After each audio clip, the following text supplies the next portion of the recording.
तो भाई फाइनली इस साल का जो एक्सट्रीम रूल्स है उसके अंदर आई क्विट मैच होने जा रहा है और आज एज ने वापस आके चैलेंज कर दिया फिन बैलर को। So hello everyone and welcome back to new video. जो रिसेंटली मंडे नाइट रॉ का एडिशन था, जो आज का मंडे नाइट रॉ का एडिशन था, वो फाइनली एंड हो चुका है। शो पर काफी सारी चीजें होती है। कैंडिस लेयर यानी कि जॉनी गार्सिया की वाइफ एक बार फिर से वापस आ चुकी है। आज भैया डेक्स्टर ने तो मिसकी सिक्योरिटी गार्ड की भी ऐसी तैसी कर डाली। साथ ही में शो के मेन इवेंट के अंदर the rated R superstar Edge भी वापस आते हुए नजर आए और कहा भैया मैं तुझे क्विट करवाने वाला हूँ। एक्सट्रीम रूल्स के अंदर तो क्या कुछ चीजें या फिर पूरे शो के ऊपर चीजें होती है उसके बारे में डिस्कस करेंगे इस वाले वीडियो में। अब जो व्हाइट रैबिट वाली चीज है वो हम लोग अगली वीडियो के अंदर डिस्कस करेंगे, लेकिन ये है मंडे नाइट रॉ का पूरा एक तरह का रिव्यू जहां पर फिन बैलर एज स्टार्स भी आमने सामने आए। So without wasting any time let's begin this video. अब देखो शो की ओपनिंग करती हुई नजर आती है बियांका बिलेर के साथ में आती है आस्का और आती है एलेक्सा ब्लिस। भाई वो आती है इनके बीचों बीच में, कहती पता नहीं बेली को क्या दिक्कत है, बेली मुझसे 1-on-1 फेस करना चाह रही थी, लेकिन भाई मैं सोच रही हूँ एक्सट्रीम रूल्स के अंदर ही मैच क्यों किया जाए,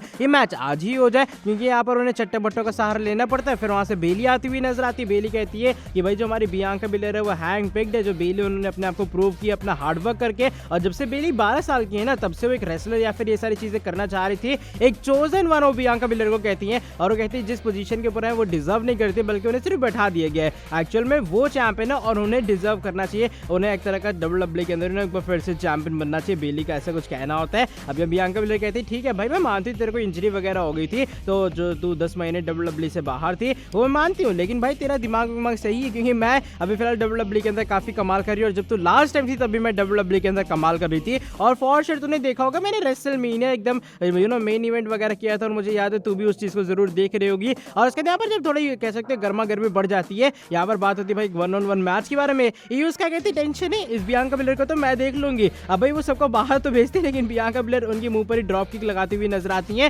फिर शो पर एक नॉन टाइटल मैच होता है। बियांका बिलेर का आमना सामना था डकोटा काय के साथ में, नहीं बल्कि ईयू स्काई के साथ में। अच्छा खासा भैया ये मैच मुझे अच्छी खासी दोनों की तरफ से परफॉर्मेंस भी देखने के लिए मिली रिंग साइड के ऊपर रिंग के अंदर। और ऑफ कोर्स ईयू स्काई जो है भाई उस स्काई से तो काफी सारे मूव्स करती हुई नजर आएंगे, लेकिन मैच की एंडिंग के अंदर एक स्प्रिंग बोर्ड से डॉच करने के बाद आउट ऑफ नोवेयर जो बियांका बिलेर है वो लगाती KOD 1-2-3 होता है एंड बियांका बिलेर की इस वाले मैच के अंदर हो जाती है विक्ट्री। और भाई डकोटा काय, ईयू स्काई और बेली मिलकर आराम से रिंग साइड के ऊपर थोड़ा मातम टाइप से बनाती है। इसके बाद शो के ऊपर आते हुए नजर आते हैं हमारे visionary revolutionary Seth freaking Rollins. और भाई जो सेथ रॉलिंस है यहाँ पर बात करते हैं भी अपने क्या कहते हैं यूनाइटेड स्टेट्स चैंपियन बनने के बारे में। कहते हैं जो बॉबी लैशले वो पिछले हफ्ते हार जाते इसी रिंग के बीचों बीच में, अगर मैट रिडल बीच में ना आते, लेकिन मैट रिडल बीच में जिसके कारण उस मैच के अंदर उन्हें दिक्कत वगैरह का सामना करना पड़ा, वरना वो आज न्यू यूनाइटेड स्टेट्स चैंपियन रहते। अब इन सारी चीजों को खत्म करने वाले एक फाइट पिट मैच के अंदर, और उसके बाद जो क्राउड है उनका गाना वगैरह गाएगी और एक तरह का कह सकते हैं गाना वगैरह गवाते हुए नजर आते हैं यहाँ पर सेथ रॉलिंस पूरे क्राउड से। लेकिन फिर रे मिस्टीरियो की एंट्री हो जाती है और भाई आज रे मिस्टीरियो का मैच होना था सेथ फ्रीकिंग रॉलिंस के खिलाफ, तो अच्छा खासा मैच था। और ऑफ कोर्स जो रे मिस्टीरियो भाई उनकी तरफ से क्या कमाल की परफॉर्मेंस आती है। एक दो बार मैंने क्या देखा भाई मैच में जो सेथ रॉलिंस है वो टॉप रूप से अपना फिनिशर या फिर कोई भी मूव देने का ट्राई करते रे मिस्टीरियो से डॉच करते हुए नजर आते हैं, लेकिन भाई मैच की जो एंडिंग है ना वो रे मिस्टीरियो के ज्यादा बेहतरीन नहीं होती है। और यहाँ पर सेथ रॉलिंस ने एक नए फिनिशर का भी यूज किया है। होता क्या है हमारे जो रे मिस्टीरियो जाते हैं रिंग साइड के ऊपर जहाँ डोमिनिक मिस्टीरियो बैठे होते हैं, और जब रे मिस्टीरियो हावी होते हैं पूरे मैच में, डोमिनिक क्या करते फिर से भाई वो चेयर ले आते हैं और वो चेयर पकड़ा देते रे मिस्टीरियो, कहते हैं मेरे मुंह पे मार के दिखा। अब भाई पीछे से वो तो मारते नहीं, लेकिन रिया रिप्ली आती हैं और रिया रिप्ली अटैक कर देती हैं रे मिस्टीरियो के ऊपर। उसके बाद जो हमारे डोमिनिक मिस्टीरियो है वो रे मिस्टीरियो को उठाते रिंग के बीचों बीच में, उन्हें बैंग एक स्टॉम्प पड़ता हुआ नजर आता है। लेकिन सेथ रॉलिंस यहाँ पर नहीं जीतते हैं, बल्कि वो एक अजीब सा पेनिनसुलन टाइप का नेक टाइप वाला फिनिशर देते हुए नजर आते हैं, जो कि एक तरह का सबमिशन टाइप मूव था, और उसे बेहोश करते हुए नजर आते हैं रे मिस्टीरियो को। अल्टीमेटली सेथ फ्रीकिंग रॉलिंस की इस वाले मैच के अंदर विक्ट्री हो जाती है। शो पर एक टैग टीम एक्शन होता है जहां पर अल्फा एकेडमी का आमना सामना होता है जॉनी गार्गैनो एंड केविन ओवेंस के साथ में।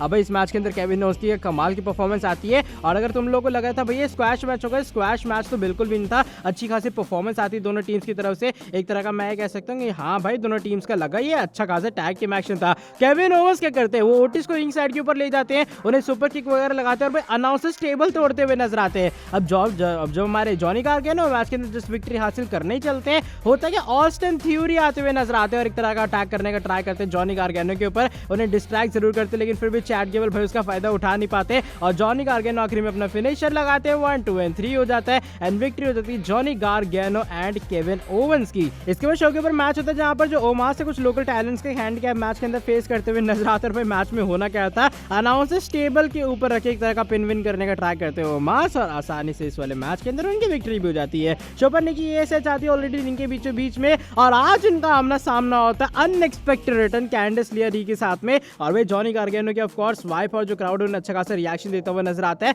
आसानी से इस वाले मैच के अंदर कैंडिस लेयर की विक्ट्री भी हो जाती है। अब यहाँ पर काफी इंटरेस्टिंग चीज हमने ये भी देखी, जैसे उनकी विक्ट्री होती है जो निकी एएसएच है वो अपना मास्क पुल आउट करती हुई नजर आती है, तो मे बी निकी क्रॉस वापस भी आ सकती है। इसके बाद शो के ऊपर एक बैक स्टेज सेगमेंट होता है जहां पर भाई जो मिज है हमारे आराम से कुछ मर्चेंडाइज वगैरह बैठ के देखते होते हैं, लेकिन जाते जैसे उनके सामने सिक्योरिटी गार्ड सभी के सभी जमीन के ऊपर ढेर पड़े होते हैं। वो कहते हैं भाई ये क्या है कि ये लोग क्यों नीचे गिरे पड़े हैं। पीछे वो देखते एक बंदा कॉस्ट्यूम या फिर कपड़े पहने खड़ा हुआ है और हेलमेट उतारा जाता है। वो इंसान और कोई नहीं बल्कि डेक्स्टर लूमिस होते हैं। और भाई जो डेक्स्टर लूमिस है फिर एक तरह का सबमिशन टाइप का जो मूव है वो डालते हुए नजर आते हैं मिस को और उन्हें कर देते हैं पूरे तरीके से बेहोश। ऊपर एक और बैक स्टेज सेगमेंट होता है जहां पर एजी स्टाइल्स और फिन बैलर आते हैं सामने और यहाँ पर फिन बैलर कहता है तो मेरे को दिक्कत क्या है, मैं तो यही कह रहा हूँ ना कि तो आज हम लोगों के साथ एक बार फिर से ज्वाइन हो जाके तो जजमेंट डे वगैरह को ज्वाइन कर ले, तेरे को दिक्कत क्या है इस चीज को करने में। एजी स्टाइल्स कहते हैं नहीं भाई मैं ये सब नहीं करने वाला हूँ। वो कहते हैं सोलो सिकोआ सैमी ज़ेन के साथ आ रहा है तो तू हम लोग के साथ आता है ना, जजमेंट डे तेरे को कंपनी करेगा। वो कहते हैं देखो बैग की बात रहती तो मैं अपनी बैग खुद रख सकता हूँ और काफी गुस्से में यहाँ से जाते हुए नजर आते हैं एजी स्टाइल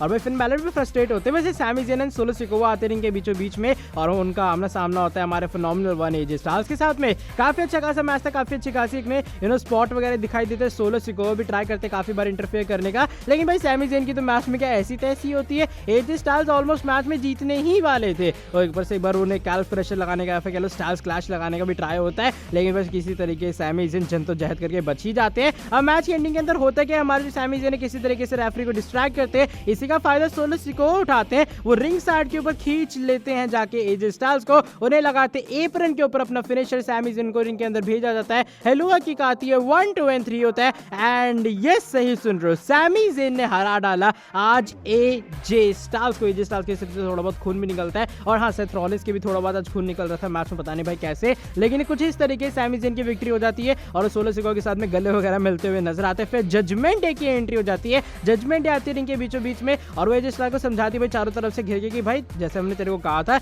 एजे तो हमारा ऑफर एक्सेप्ट कर ले, चीजें यहाँ पर पूरे तरीके से बदल जाएंगी, हम लोग बिजनेस बदल के रख देंगे। अब देखो तेरे पास हम लोग जजमेंट डे जो तेरे को एक और अपॉर्चुनिटी दे रही है फिर से राइज अप करने के बारे में, ऐसा ना हो तो इसके बाद कभी उठ ना पाए, इसलिए उठ जा और हम लोग के साथ आके ज्वाइन हो जा। भाई धीरे धीरे करके एजे स्टाइल्स उठते हैं, वो टू स्वीट वाला जो साइन है वो हमें फिन बैलर करते हुए नजर आते हैं, लेकिन एजे स्टाइल्स पहले टू स्वीट वाला जो साइन है वो करने चलते हैं, लेकिन अल्टीमेटली मिडिल फिंगर दिखाते हुए नजर आते हैं और भाई इसका धोना क्या था, कुटाई हो जाती है फिन बैलर की तरफ से एजे स्टाइल्स की। अब शो का मेन इवेंट होता है जहां पर डेमियन प्रीस्ट का आमना सामना था judgment day, I mean judgment day उनके साथ में होती है रिंग साइड के ऊपर, उनका आमना सामना होता है मैट रिडल के साथ में। अबे अच्छा खासा मैच था भाई, बहुत कमाल की परफॉर्मेंस आती है। एक बार जो हमारे रिडल है वो टॉप रोप के ऊपर चढ़ भी जाते हैं, लेकिन डेमियन प्रीस्ट उन्हें वहां से धक्का देते हुए नजर आते हैं। फिन बैलर जो एज है, एज कह रहा हूँ उसके बाद वो आएंगे, लेकिन काफी अच्छी खासी जो भी कह परफॉर्मेंस वगैरह आती है। मैच के एंडिंग के अंदर होता क्या है, जो रिडल है उन्हें डिस्ट्रैक्शन का सामना करना पड़ता है और रोल अप लगाते हैं फिर भी, लेकिन भाई रोल अप से उनकी विक्ट्री हो जाती है। फिर जजमेंट डे आके उनके ऊपर अटैक करती है, डेमियन प्रीस्ट अपना फिनिशर भी देते हैं। फिर भाई एक तरह की जमकर खुटाई होने के बाद होता क्या है,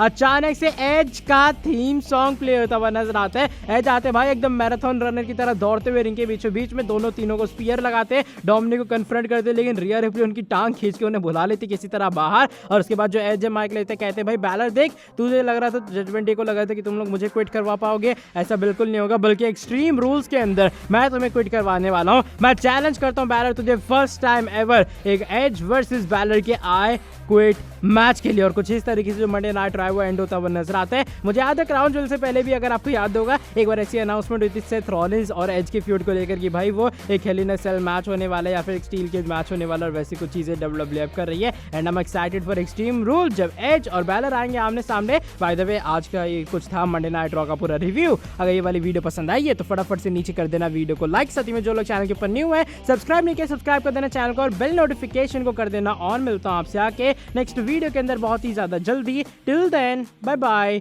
टेक केयर।